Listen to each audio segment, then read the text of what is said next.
There is a specific moment in financial markets when the people building the system stop hiding their conviction. Not because they want to, because the math has gotten too loud to keep quiet.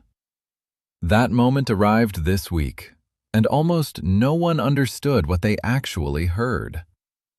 A senior Ripple executive sat down for what was supposed to be a routine industry conversation. Somewhere in the middle of it, he said something that should have stopped every analyst in the space cold. He didn't frame it as a forecast. He didn't hedge it. He described the next phase of growth on the XRP Ledger the way an engineer describes load capacity, as a mechanical fact. If you're interested in cryptocurrencies, subscribe to the channel, turn on notifications, and like the video. If you're interested in XRP, leave your opinion in the comments. The number he used would, in any other context, get a CEO's compliance team on the phone within the hour. Nobody called. Because internally, that number isn't aggressive, it's conservative. And while retail investors stare at red candles and argue about whether June will hold the 80-cent floor, something far more important is happening in rooms most of us will never sit in. JP Morgan executives shared a stage with Ripple's UK leadership last week. Amina Bank, Banking Circle, and Tempo joined them. The session title wasn't whether banks will use public blockchains, it was how far they will go on them. That distinction is the entire story. Welcome back. I'm the Calm Analyst. Tonight we decode what was actually admitted on that interview, what the JP Morgan panel signals about the institutional clock, and why the on-chain migration from Ethereum to the XRP Ledger over the last 30 days is not a trend. It's a transfer. Let's pull back the curtain. Let me be direct. 90% of people in this market are watching the wrong screen. They're watching price. Price is a lagging indicator of conviction. The leading indicator, the one institutions actually trade on, is infrastructure capacity migration. Here is what that means in plain language. Real-world assets, the tokenized version of treasuries, money market funds, equities, real estate, and trade finance instruments, do not move to a blockchain because retail likes the chart. They move because the rails are ready, the legal framework is settled, and the settlement layer is neutral. In January 2024, the XRP Ledger held roughly $50 million in real-world assets. A pitiful number. A rounding error. Today, including stablecoins like RLUSD, that figure sits at $5.1 billion. That's 100 times growth in under 24 months on a network most people in financial media still describe as the lawsuit coin. Why was the number so small to begin with? Because institutions don't deploy capital into ambiguity. The SEC litigation created a regulatory shadow that made every bank's compliance officer say the same word: wait. The moment that shadow lifted, the migration began. Not gradually, mechanically. And here is the part the retail crowd is missing. The executive didn't say the next phase will be 100 times. He said it will be 100 times easily. That word is doing enormous work. In institutional language, easily is the word you use when the demand pipeline already exists and the constraint is purely throughput. He was not predicting. He was describing a backlog. Let's do the math the way a desk analyst would. Tokenized real-world assets across all chains sit at roughly $25 billion today. That's the entire market. Boston Consulting Group projects this market reaches $16 trillion by 2030. McKinsey's conservative estimate is $2 trillion. Even the floor of those projections represents an 80-fold expansion in 5 years. Now overlay that against what's already happening. Ethereum has shed nearly $3 billion in real-world asset value over recent weeks. The XRP Ledger has absorbed roughly $1.5 billion in inflows in the last 30 days alone. Stellar, Solana, and Avalanche are catching the rest. This is not new capital entering crypto. This is existing tokenized capital relocating to chains with better compliance architecture, faster settlement, and native FX capability. Here's the math the retail crowd ignores. If the XRP Ledger captures even 8% of a $2 trillion tokenization market by 2030, that is $160 billion in on-ledger value. At today's circulating supply of roughly 57 billion XRP, with institutional escrow and cold storage continuing to drain liquid float, the price required to settle that volume without catastrophic slippage is not a number you find on a CoinMarketCap chart. This isn't a prediction, it's a requirement. If the ledger is going to carry that kind of value at the speed institutions need, the bridge asset has to reprice. There is no alternative path. The math doesn't lie. And the 8% figure is conservative. The DTCC, which clears nearly $5 quadrillion in U.S. securities annually, already acquired Securency, the firm holding the patent that explicitly names XRP and XLM as digital liquidity tokens. Daniel Doney, Securency's founder, now runs digital assets at the DTCC. That's not a coincidence. That's a placement. While retail investors panic about a 71% drawdown from the July 2025 high, look at what the institutional layer is doing. Ripple's acquisition list over the last 18 months reads like a vertical integration playbook for a global settlement bank.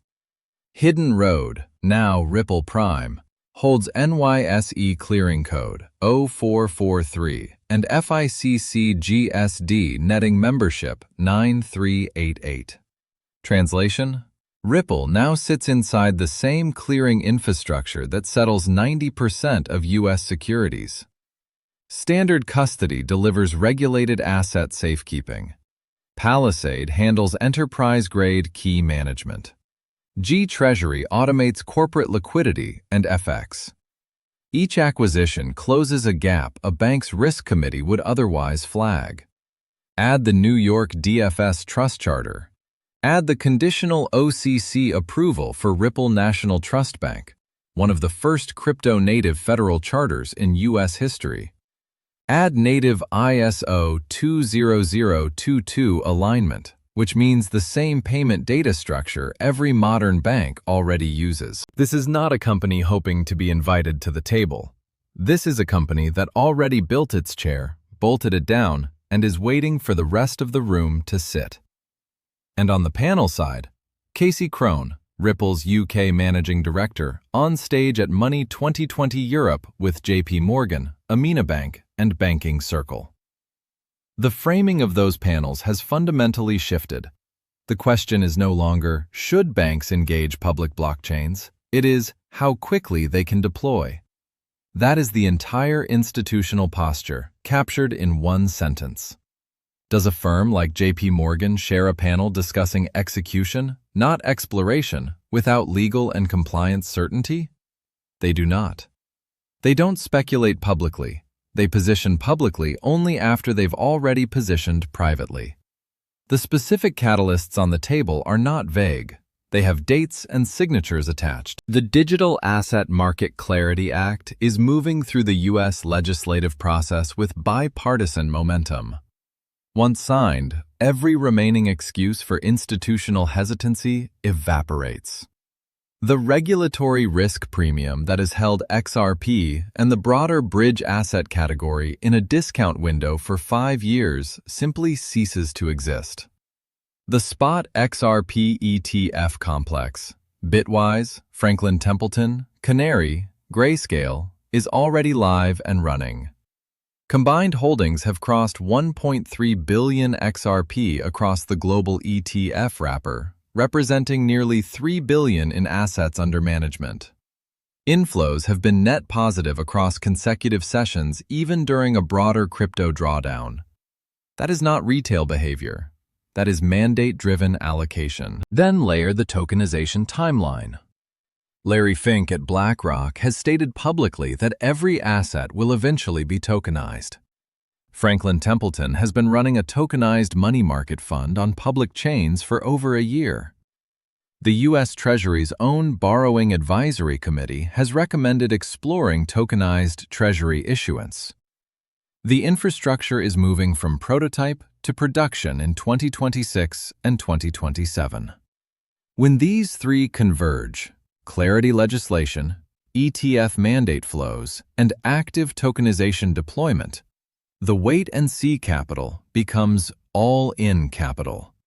Not because anyone rang a bell, because the legal cover finally permits it. We are entering the phase of the cycle where the supply equation becomes mathematically punishing for late entrants. Exchange reserves of XRP have been steadily draining for over a year. Tokens leaving exchanges and entering institutional custody do not return for a 10% profit. They sit. They get earmarked for settlement reserves, ETF backing, treasury management, and corporate liquidity rails. Once a token enters that vault, it is functionally removed from the market float. XRP open interest has bled to its lowest levels since before the 2024 bull run. Retail reads that as weakness. Smart money reads it as the signature of accumulation under cover of pessimism. The two arrows on every serious on-chain chart point the same direction. Positions building quietly, leverage stripped out, hands rotating from impatient to permanent. Here is the brutal truth. The institutions have spent 5 years using your panic as their entry liquidity. Every red candle that shakes a retail holder out is a token that moves into a multi-sig vault and disappears from circulating supply. The discount you complain about is the discount they're using to position. The window for buying whole XRP, not fractions, not drops, is closing. Once the Clarity Act is signed and the ETF mandate flows accelerate, the risk premium collapses and price reprices to reflect the actual function of the asset. The retail bid will not be there to compete. It will be priced out. I know the chart looks ugly.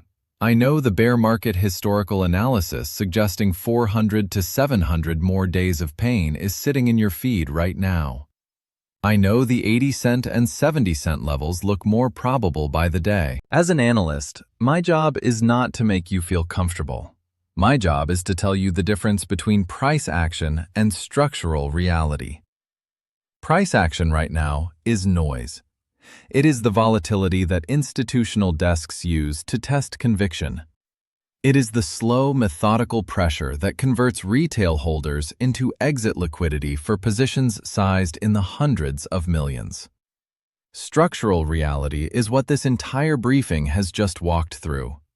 A confirmed 100 times trajectory on real-world assets. A DTCC integration path. A federal trust charter. ETF flows trending positive into weakness. JP Morgan sharing stages with Ripple discussing execution timelines. A clarity bill in active legislative motion. Being early feels exactly like being wrong, right up until the moment the structure asserts itself. The question is not whether the repricing happens. The question is, who is still holding when it does? If you're interested in cryptocurrencies, subscribe to the channel, turn on notifications, and like the video.